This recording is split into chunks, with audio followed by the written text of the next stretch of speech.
ડભોઈ નગરપાલિકા દ્વારા સપ્તાહ પૂર્વે જાહેરમાં કચરો નાખવો તો કાયદેસર કેસ કરવાની જાહેરાત કરાઈ છે પરંતુ નગરના અનેક વિસ્તારમાં જાહેર રસ્તાઓ તેમજ કેટલીક તો શાળાઓ આસપાસ મોટા કચરાના ઠાર જામી ગયા છે।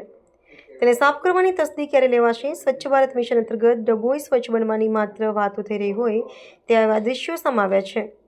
અમૃત ભારત 2.0 અંતર્ગત બનાવેલા વિવિધ નાના બગીચાઓમાં ક્યાં ત્યાં કચરો ફેલાયેલો છે। નગરની દયારામ સ્કૂલ જવાના માર્ગ ઉપર અને દયારામ સ્કૂલ પાસે આવેલા પ્રાથમિક શાળાના કેમ્પસમાં કચરો જોવા મળતા આખરે આ કચરો ક્યારે સાફ થશે? સ્વચ્છ ડભોઈ ક્યારે બનશે? તેને લઈને સવાલો ઊભા થયા છે।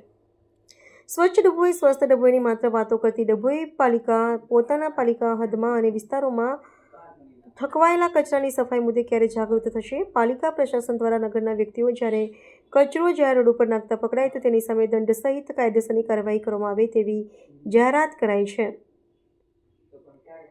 અમૃત ભારત 2.0 અંતર્ગત બનાવેલા નાના બગીચાને પ્રાથમિક શાળા કેમ્પસમાં જ્યાં ત્યાં કચરો પડેલો જોવા મળે છે।